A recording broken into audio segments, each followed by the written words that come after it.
Hello student, last class में आप लोग को होमवर्क मिला था। पहले होमवर्क डिस्कस करते हैं। 2 क्वेश्चन था आप लोग का होमवर्क, फिर आगे बढ़ेंगे। आज एनसीईआरटी इन टेक्स्ट का था आपका 3.6 क्वेश्चन नंबर। इस क्वेश्चन में सेल रिएक्शन दिया हुआ था 2F3 plus aqueous plus 2I minus aqueous gives 2Fe2 plus aqueous plus I2। इस रिएक्शन के लिए आपको E0 सेल का वैल्यू दिया हुआ था। E0 सेल बराबर दिया हुआ था 0.236 वोल्ट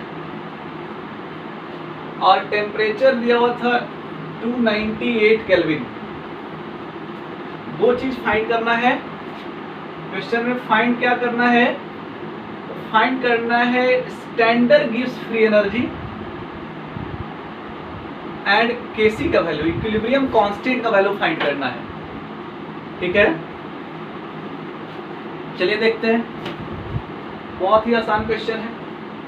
सबसे पहले हम लोग बात करें डेल्टा जी नॉट का। डेल्टा जी नॉट बराबर माइनस NF E0 सेल हमने बताया। Now put the value and get the result. Minus, अब इस रिएक्शन से आपको n फैक्टर फाइंड करना है। देखिए यहाँ पे 3 प्लस से 2 प्लस हुआ है, 3 प्लस से 2 प्लस हुआ है, मतलब कि यहाँ पे क्या हुआ होगा? 1 इलेक्ट्रॉन गेन हुआ होगा। बोलो 3 प्लस से 2 प्लस मतलब क्या?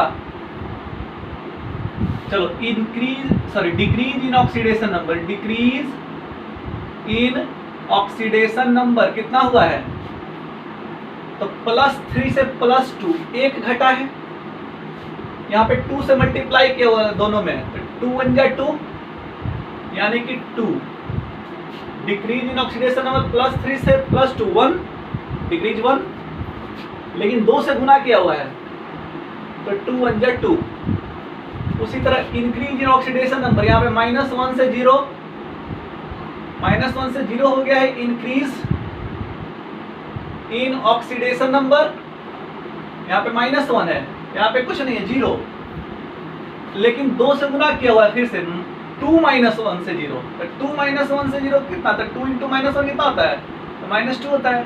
यानी कि इंक्रीज भी कितना हुआ है? 2 का इंक्रीज हुआ है।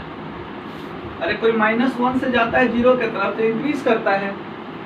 अब यहाँ पे 2 से गुना किया हुआ है तो -2 से गया है 0 की तरफ, तो ये क्या है? ये -2 इंक्रीज कहलाएगा, सॉरी 2 इंक्रीज कहलाएगा। कितना बढ़ा? तो 2 बढ़ा। ठीक है, चलिए तो हम लोग को यहाँ पे n फैक्टर मिल गया कितना? 2। तो 2 × F का वैल्यू हम लोग जानते हैं 96500, ऐसे 96480 भी लिख सकते हैं आप। इंटू E0 सेल का वैल्यू 0.236 वोल्ट। बस आपको क्या करना है? मल्टीप्लाई कर लेना है। इसको मल्टीप्लाई कर लीजिएगा, जो भी आएगा वो हो जाएगा आप लोग का आंसर। उसके बाद दूसरा में क्या है? केसी फाइंड करना है। तो केसी फाइंड करने के लिए हमने क्या फॉर्मूला सिखाया है? केसी फाइंड करने के लिए हमने सिर्फ फॉर्मूला सिखाया है E0 सेल बराबर 0.059 बटा n log केसी। ठीक है, E0 सेल का वैल्यू है हम लोग का 236 0.059 बटा n फैक्टर हम लोग का 2 है इंटू log केसी। अब इसको इधर लेके आइए तो log केसी बराबर क्या हो जाएगा? log केसी बराबर हो जाएगा 2 × 0.236 बटा 0.059। अब क्या करेंगे? तो दोनों तरफ एंटी लॉग करेंगे। एंटी लॉग लॉग एलिमिनेट हो जाएगा, एंटी लॉग लॉग एलिमिनेट हो जाएगा, बच जाएगा क्या, केसी, केसी बराबर क्या हो जाएगा, तो एंटी लॉग, इसको हम लोग सॉल्व कर ले सीधा, एंटी लॉग 2 इंटू 0.236 बाई 0.059। अब इसको सॉल्व करके आप उसका एंटी लॉग फाइंड कर लें तो केसी का वैल्यू आ जाएगा। एंटी लॉग हमने सिखाया है। अब इसको ये सब एंटी लॉग वाला क्वेश्चन में थोड़ा सा प्रॉब्लम क्या होगा कि आंसर थोड़ा सा अलग आएगा आपका, एकदम एग्जैक्टली सेम आंसर नहीं आएगा हमेशा, ठीक है, तो उसका टेंशन मत लीजिएगा, आंसर आसपास ही आएगा। बहुत कर सकते हैं तो क्या कर सकते हैं, तो एनसीईआरटी का आंसर आप याद कर ले सकते हैं।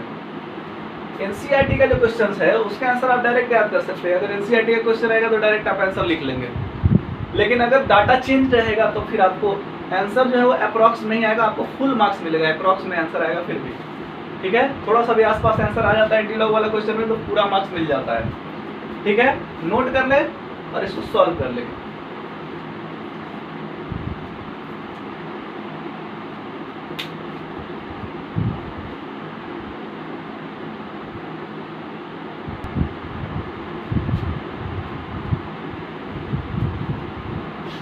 इसको हमने मल्टीप्लाई किया तो ये आपका आया 8, और यहाँ पे आपको क्या करना है, बस एंटी लॉग 8 फाइंड करना है, और एंटी लॉग 8 फाइंड कीजिएगा तो आपका आंसर आ जाएगा 10 टू द पावर 8। केसी का वैल्यू 10 टू द पावर 8 होगा। यहाँ पे डेल्टा जी नॉट का वैल्यू हो जाएगा आपका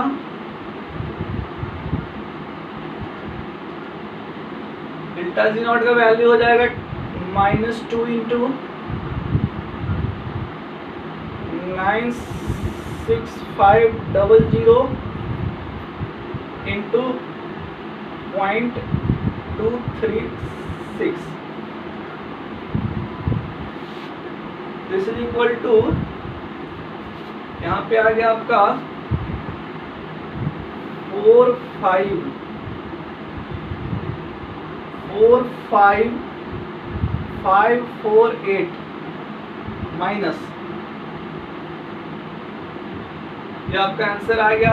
डेल्टा जी का वैल्यू आएगा आपका जूल में, याद रखेंगे डेल्टा जी का वैल्यू जो है ये आपका जूल में आएगा।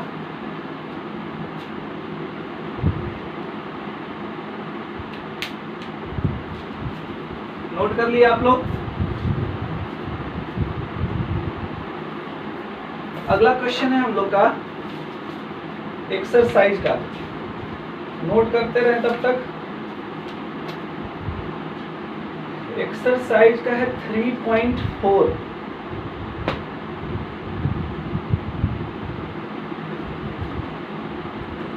ठीक है।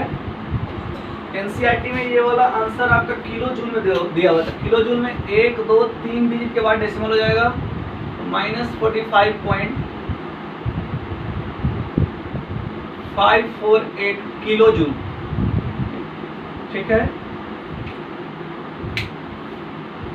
अब है एक्सरसाइज का क्वेश्चन नंबर 3.4।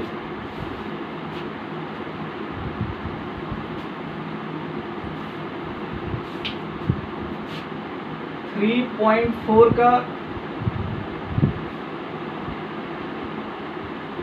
फर्स्ट, यहां भी आपको क्या करना है, तो यहाँ पे आपको स्टैंडर्ड सेल पोटेंशियल फाइंड करना है, फिर आपको standard Gibbs free energy find करना है, और इक्विलिब्रियम कांस्टेंट फाइंड करना है। 3 चीज फाइंड करना है आपको। रिएक्शन दिया हुआ है 2Cr solid plus 3CD2 plus aqueous gives 2Cr3 plus 3CD। अब आपको इस रिएक्शन में दो चीज फाइंड करना है।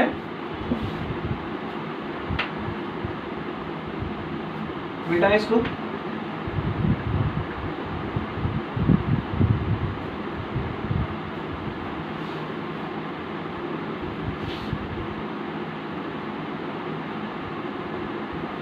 एक्चुअली तीन चीज फाइंड करना है। पहला फाइंड करना है ई नॉट सेल, दूसरा फाइंड करना है E not sorry delta G not, और तीसरा फाइंड करना है केसी। ये तीन चीज फाइंड करना है। तो सबसे पहले हम बात करें ई नॉट सेल का। ई नॉट सेल के लिए हम लोग क्या कहेंगे, ई नॉट कैथोड। कैथोड कौन, जिसका ऑक्सीडेशन जिसका रिडक्शन हुआ है, यहाँ पे CD लिखा हुआ है भाई, CD कैडमियम। तो कैडमियम कैथोड है क्योंकि यहाँ रिडक्शन हुआ है। देखिए ऑक्सीडेशन नंबर +2 से 0 हुआ है, यहाँ पे डिक्रीज इन ऑक्सीडेशन नंबर हुआ है। ध्यान से समझिए, यहाँ पे हुआ है आपका डिक्रीज इन ऑक्सीडेशन नंबर को हम लोग रिडक्शन कहते हैं। कितना डिक्रीज हुआ है, तो +2 से 0, फिर 3 से गुना कर दिया है तो 3 2 जा +6 से 0, यानी कि 6 डिक्रीज हुआ है। ऑक्सीडेशन नंबर बढ़ा है किसका, क्रोमियम का। तो क्रोमियम का यहाँ पे 0 है और इधर क्रोमियम का 3+ हो गया है, 3 2 जा 6+, यानी कि इंक्रीज इन ऑक्सीडेशन नंबर कितना, इंक्रीज इन ऑक्सीडेशन नंबर हम लोग का है 6। इस बात को समझना होगा। यहाँ पे ऑक्सीडेशन नंबर 0 था, क्रोमियम का पे कोई चार्ज नहीं था, यहाँ पे क्रोमियम में 4 है 3+, तो 0 से 3 2 जा 6+, तो 6 बढ़ा। इंक्रीज इन ऑक्सीडेशन नंबर को ऑक्सीडेशन कहते हैं, डिक्रीज इन ऑक्सीडेशन नंबर को रिडक्शन कहते हैं। जितना इंक्रीज या डिक्रीज किया उसको एन फैक्टर कहते हैं। ठीक है, चलो रिडक्शन किस कहाँ जहां हुआ है वहां कैथोड, रिडक्शन कैथोड पर होता है, ऑक्सीडेशन एनोड पर होता है। यानी कि कैडमियम हम लोग का कैथोड है, ई नॉट CD2+2CD माइनस क्या हो जाएगा, ई नॉट Cr3+2Cr होगा भाई। अब कैडमियम का इलेक्ट्रोड पोटेंशियल शायद एनसीईआरटी में नहीं है, इसको 0.40 होता है, कैडमियम का नहीं दिया है एनसीईआरटी में शायद। CD not given. क्रोमियम का -0.74 है। एक सेकेंड हम कंफर्म होते हैं।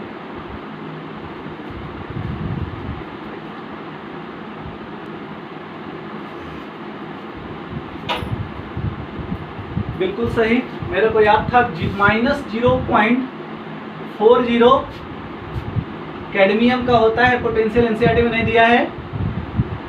-0.74 है क्रोमियम का, ये माइनस माइनस प्लस हो जाएगा, ये 0.44 हो जाएगा वोल्ट, सॉरी 0.34 वोल्ट आपका ई नॉट सेल हो गया। अब ई नॉट सेल के बाद फाइंड करना है delta G not. Delta G not बराबर होता है -NF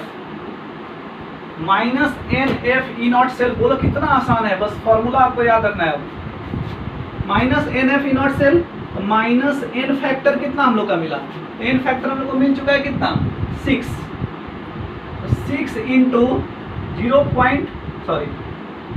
96500 इंटू 0.34। इसको हम मल्टीप्लाई कर ले जल्दी से। तो छोटा सा मेरा डिवाइस है मल्टीप्लाई करने का, गरीब आदमी का 6 इंटू 96500 इंटू 0.34 बराबर ये आया 19 माइनस में 19860, इतना जूल, किलो जूल में बदलोगे तो माइनस 19686 माइनस 196 किलो जूल। ये हम लोग क्या को आ गया स्टैंडर्ड गिब्स फ्री एनर्जी। और क्या फाइंड करना है, केसी फाइंड करना है। तो केसी फाइंड करने के लिए हम लोग फार्मूला पढ़े, ई नॉट सेल बराबर, बोलो ई नॉट सेल बराबर 0.059 बटा n लॉग केसी। तो हम लोग इसको इधर लाएं तो ई नॉट सेल हम लोग का है 0.34, 0.059 बटा n फैक्टर हम लोग का 6 है, इंटू लॉग केसी, 6 को इधर ले आइए, तो लॉग केसी बराबर क्या हो जाएगा, लॉग केसी बराबर हो जाएगा 0.34 इंटू 6 डिवाइडेड बाई 0.059। बोलो अब हम लोग क्या करेंगे, तो दोनों तरफ एंटी लॉग लेंगे, दोनों तरफ एंटी लॉग लेंगे तो इधर केसी बचेगा, तो केसी बराबर क्या हो जाएगा, एंटी लॉग, इसको सॉल्व कर लें, तो इसको सॉल्व कर ले तो हम लोग का हो जाएगा 0.34 into 6 divided by 0.059, this is equal to 34.57627। चलो इसको राउंड ऑफ करके 63 लिख लेते हैं। अब देखिए एंटी लॉग 34.5763 क्या करेंगे, केसी बराबर डेसिमल के पहले वाला पार्ट 10 का पावर में चला जाएगा 34 इंटू हम लोग को टेबल में देखना है 57 का 6, 57 का 6 टेबल में देखेंगे, 57 का 6 देखेंगे टेबल में एंटी लॉग टेबल में देखेंगे 57 का 6 3767 रफ में इधर देखते हैं 3767। फिर मीन डिफरेंस में हम लोग को देखना है 3, तो 3 के सामने अगर मीन डिफरेंस में देख लें 3 का 3, ये 3 ऐड कर लें तो 3770, तो ये हम लोग का हो गया 3770, तो 3.77, जीरो नहीं भी लिखे तो चलेगा, इंटू 10 टू द पावर हो गया 34। ये केसी का वैल्यू आप याद रखें, ठीक है। अगर आपको यूनिट लिखना हो केसी का यूनिट, तो केसी का यूनिट लिखने के लिए आपको फिर से आपको याद जाना पड़ेगा, बचपन में 11th में हम लोग सीखे थे यूनिट लिखने के लिए। ये प्रोडक्ट है, कंसंट्रेशन ऑफ प्रोडक्ट बटा कंसंट्रेशन ऑफ रिएक्टेंट होता है केसी। केसी बराबर एक्चुअली होगा क्या, तो केसी बराबर होगा एक्चुअली कंसंट्रेशन, चूंकि कंसंट्रेशन तो दिया नहीं है तो ये फॉर्मूला लगाना पड़ा, कंसंट्रेशन ऑफ Cr3 प्लस का power 3 into concentration of Cd का पावर 3 बटा कंसंट्रेशन ऑफ Cr का पावर 2, यहाँ Cr3 प्लस का पावर 2 था, और कंसंट्रेशन ऑफ Cd3 प्लस का पावर 3।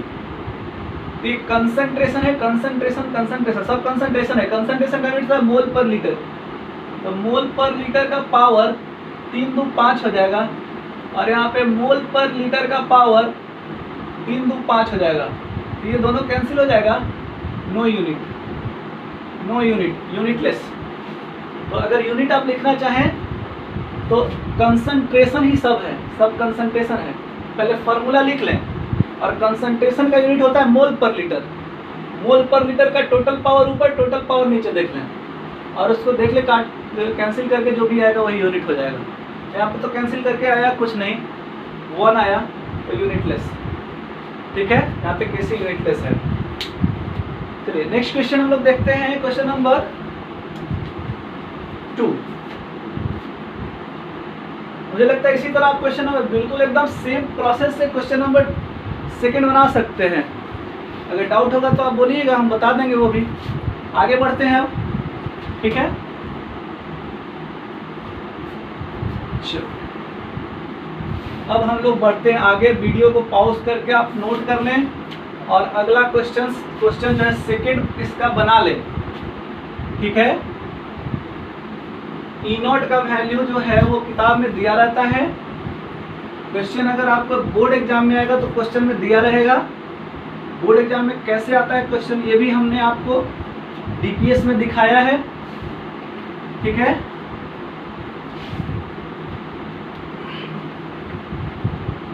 चलिए, जितना अभी तक पढ़ाया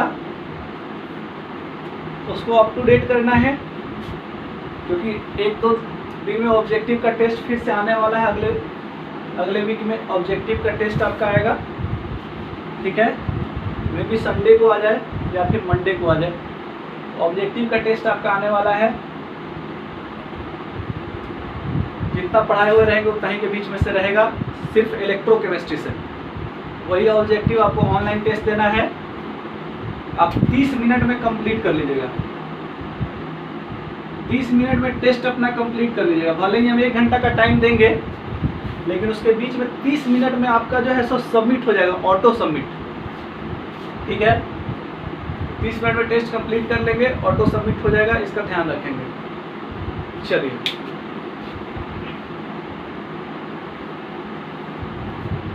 आज का हम लोग का टॉपिक है कंडक्टेंस। आज का टॉपिक है हम लोग का कंडक्टेंस।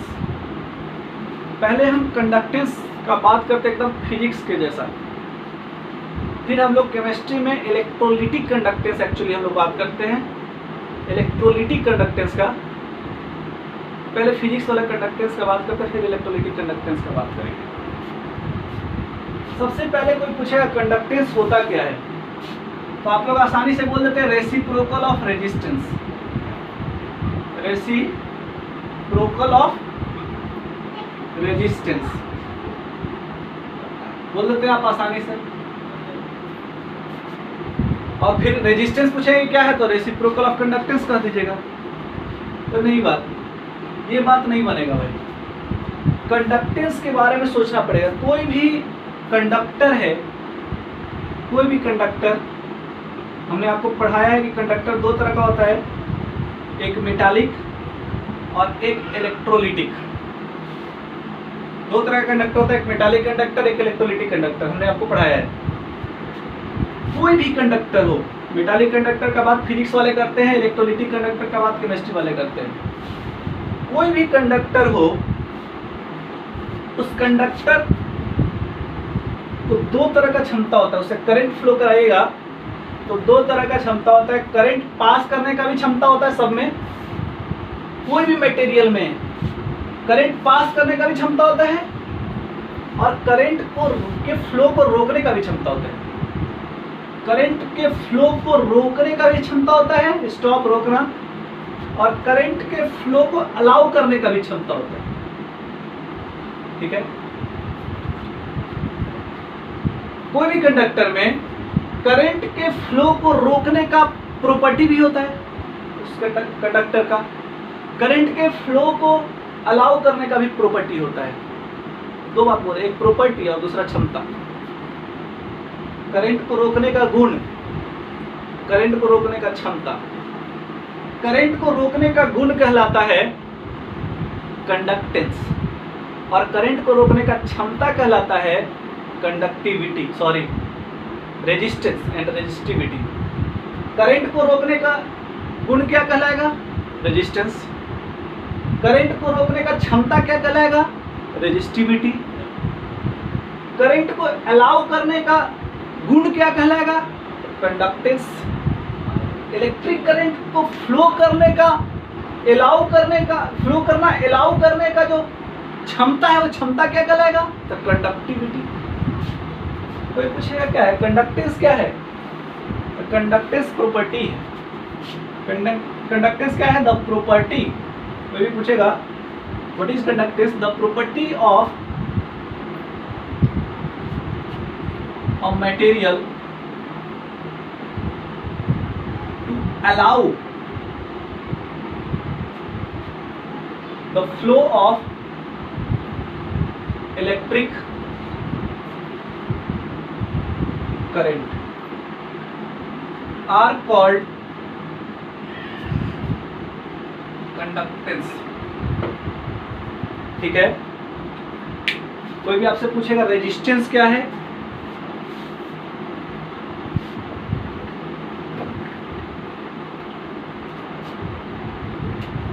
व्हाट इज रेजिस्टेंस, तो रेजिस्टेंस है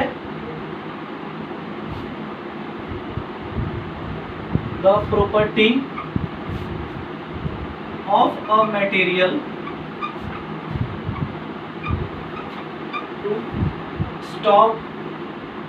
स्टॉप कह सकते हो या रेजिस्ट कह सकते हो, the flow of electric current are called resistivity, sorry resistance.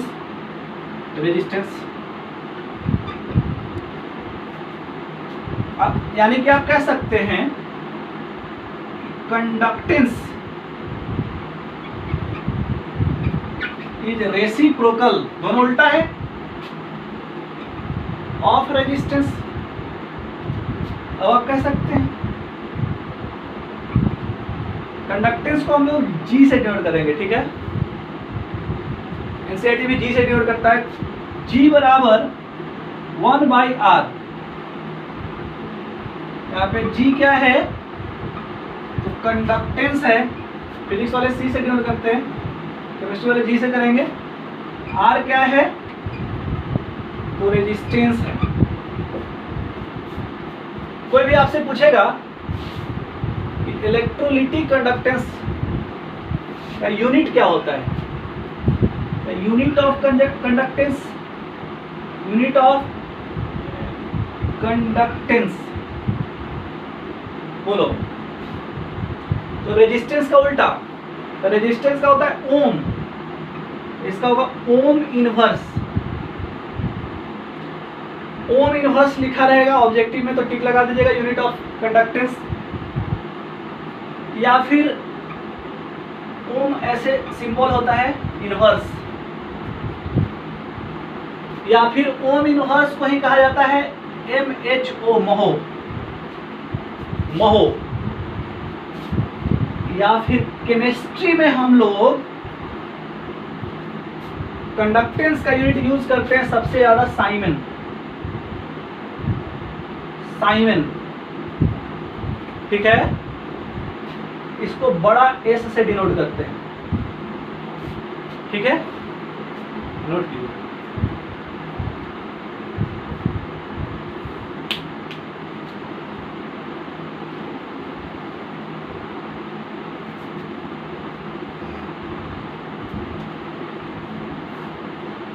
Note हो गया, ये आप लोग समझे कंडक्टेंस क्या होता है। कंडक्टेंस के बाद हम लोग बात करते हैं कंडक्टिविटी का और रेजिस्टिविटी का।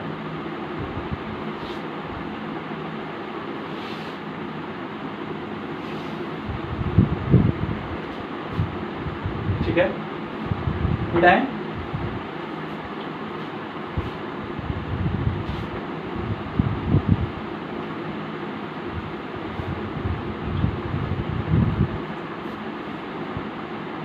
कोई भी आपसे पूछेगा कि what is resistivity,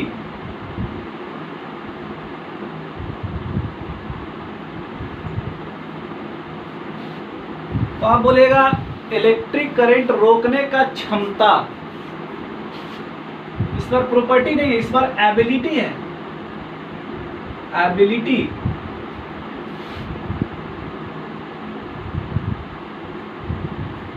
of a material to oppose the flow of electric current are called resistivity, it is denoted by, एकदम फिजिक्स से अगर चले, रो से डिनोट करते हैं इसको, रो। हम फिजिक्स में पढ़े हैं, फिजिक्स में क्या पढ़े थे याद करो, R बराबर रो एल बाई ए, याद होगा फिजिक्स में आप पढ़े होंगे, R बराबर रो एल बाई ए। यहां पे R होता था रेजिस्टेंस, रो होता था रेजिस्टिविटी, एल होता था लेंथ ऑफ वायर, और ए होता था एरिया ऑफ क्रॉस सेक्शन, याद है, ऑफ वायर। ये फिजिक्स का बात। सेम बात हम लोग अगर फॉर केमिस्ट्री,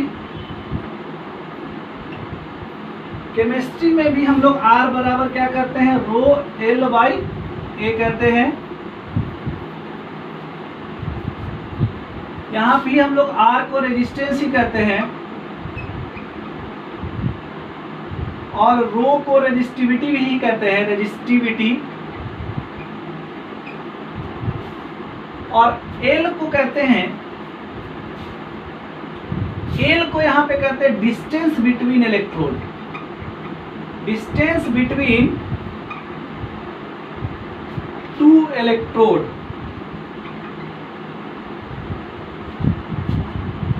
और ए को कहते हैं area of, surface area of electrode,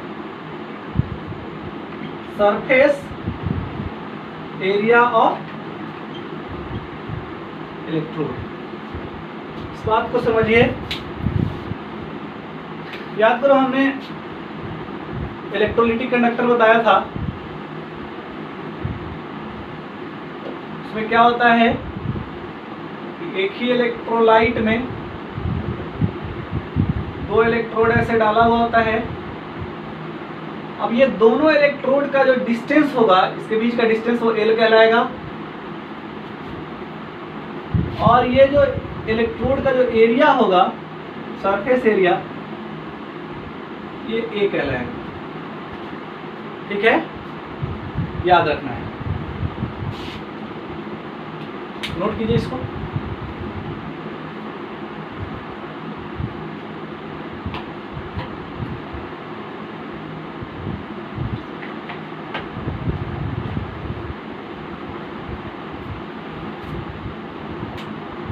इसका यूनिट क्या हो जाएगा, तो यूनिट हो जाएगा रो का यूनिट, रो बराबर हम लोग का हो जाएगा आर ए बटा एल। रेजिस्टिविटी का फॉर्मूला हो जाएगा R A by L. R resistance है, तो यूनिट का अगर बात करें, यूनिट ऑफ रेजिस्टिविटी का बात करें अगर आप, रेजिस्टिविटी बोले तो रो, यूनिट क्या हो जाएगा, तो आर का ओम होता है, एरिया का मीटर स्क्वायर होता है, और लेंथ का मीटर होता है। हम लोग केमिस्ट्री में छोटा छोटा इलेक्ट्रोड यूज करते हैं, तो सेंटीमीटर में रखते हैं सब कुछ, तो सारा कुछ सेंटीमीटर में रहेगा, याद रखेंगे। तो यहाँ पे अगर हम सेंटीमीटर स्क्वायर लिखें और यहाँ सेंटीमीटर लिखे, तो सेंटीमीटर सेंटीमीटर कैंसिल हो जाएगा, ये हम लोग का ओम सेंटीमीटर हो जाएगा यूनिट। ठीक है, फिजिक्स वाले का लंबा लंबा तार रहता है, बड़ा बड़ा तार 500 मीटर 600 मीटर का, तो वो लोग मीटर में रखते हैं लेंथ ऑफ वायर। ठीक है, हम लोग सेंटीमीटर में सब कुछ काम हो जाता है, सारा काम, ये भी सेंटीमीटर में होता है काम, ये वाला भी सेंटीमीटर स्क्वायर में काम हो जाता है। ठीक है, उसको हम लोग सेंटीमीटर लेके चलते हैं। आपको जितना भी क्वेश्चन मिलेगा ज्यादातर क्वेश्चन सेंटीमीटर में ही मिलेगा, ठीक है।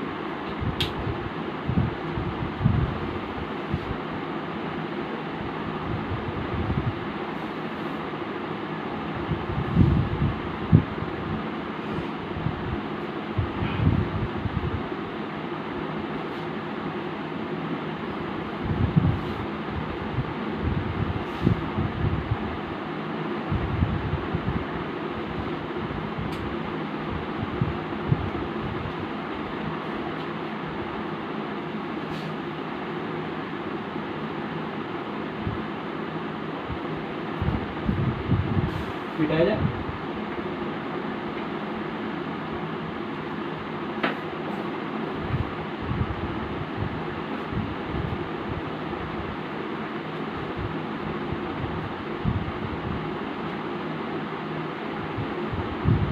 अब हम लोग आते हैं कंडक्टिविटी में।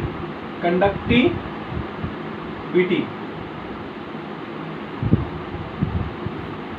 अगर आप डेफिनेशन लिखना चाहें तो the ability of a material, ability of a material to allow the flow of electric current, allow the flow of electric current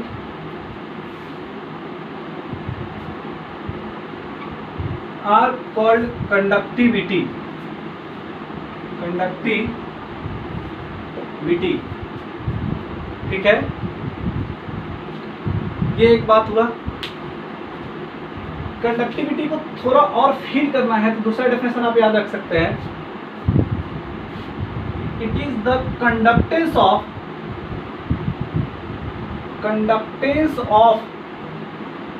1 ml electrolytic solution. 1 millilitre electrolytic solution का ये कंडक्टेंस है, is called conductivity। अब solution ढेर सारा 200 ml दिया हुआ है, 200 ml का कोई कंडक्टेंस पूछ रहा है तो कंडक्टिविटी में 2 से गुना कर दो, सिंपल, सॉरी 200 से, कंडक्टिविटी में 200 से गुना कर दो तो 200 ml का कंडक्टेंस पता चल जाएगा, ठीक है। कोई भी पूछेगा कंडक्टिविटी का फॉर्मूला क्या होता है तो आप आइएगा वही फिजिक्स से। फिजिक्स के अनुसार हम लोग क्या सीखे, तो रो बराबर आर ए बटा एल। ये रो का उल्टा होता है तो 1/रो बराबर क्या हो जाएगा, रो का उल्टा 1/रो, 1/r, L/A। अब 1/रो को ही कहते हैं हम लोग कंडक्टिविटी। एक लाइन और इसके बारे में कह सकते हैं कि it is reciprocal of resistivity. ये हम आपको सिर्फ फील के लिए बताए हैं, आपको एग्जाम में डेफिनेशन आएगा तो यही लिखिएगा कंडक्टिविटी का, ठीक है। फिजिक्स में भी आएगा तो वही लिखना है, केमिस्ट्री में भी आएगा तो वही लिखना है, ठीक है। ये फील के लिए बस बताए हैं कि 1 मिलीलीटर इलेक्ट्रोलाइट का जो भी कंडक्टेंस होता है उसी कंडक्टेंस को हम लोग कहते हैं कंडक्टिविटी, ठीक है। बोलिए अब 1/रो को हम लोग कहेंगे क्या, कंडक्टिविटी को याद रखिएगा कप्पा से डिनोट किया जाता है, कप्पा, इसको हम लोग कप्पा पढ़ते हैं। कप्पा, कटप्पा मत पढ़ लेना, कटप्पा का टी साइलेंस करना, कप्पा बन जाएगा। कप्पा बराबर 1/r को अभी हम लोग पढ़े जी पढ़ते हैं और L/A को हम लोग कहते हैं L/A हो जाएगा। ये L/A को हम लोग कहते हैं सेल कांस्टेंट, ठीक है, इसको जी स्टार से डिनोट किया जाता है, जी स्टार। कप्पा बराबर जी जी स्टार, ठीक है। यहाँ पे कप्पा क्या है, कप्पा है कंडक्टिविटी, कंडक्टिविटी। जी क्या है, तो जी है कंडक्टेंस, और जी स्टार क्या है, सेल कांस्टेंट। जी स्टार क्या है, सेल कांस्टेंट। अब कोई आपसे पूछ देगा what is cell constant, cell constant क्या है भाई, सेल कांस्टेंट आप बोलना,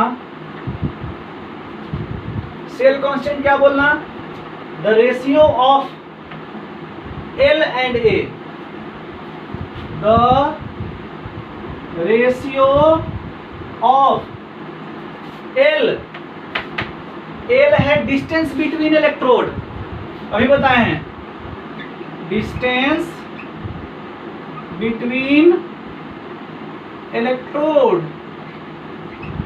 एंड A क्या है, the surface area of electrode, and surface area of electrode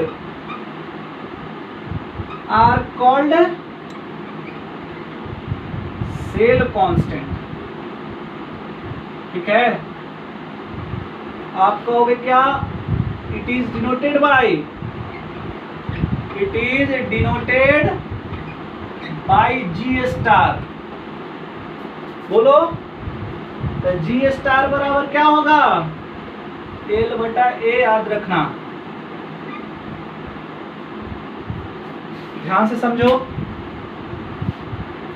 कोई पूछेगा unit of conductivity, unit of kappa, तो यूनिट ऑफ कप्पा क्या हो जाएगा, तो जी है कंडक्टेंस, कंडक्टेंस का यूनिट होता है ओम इनवर्स,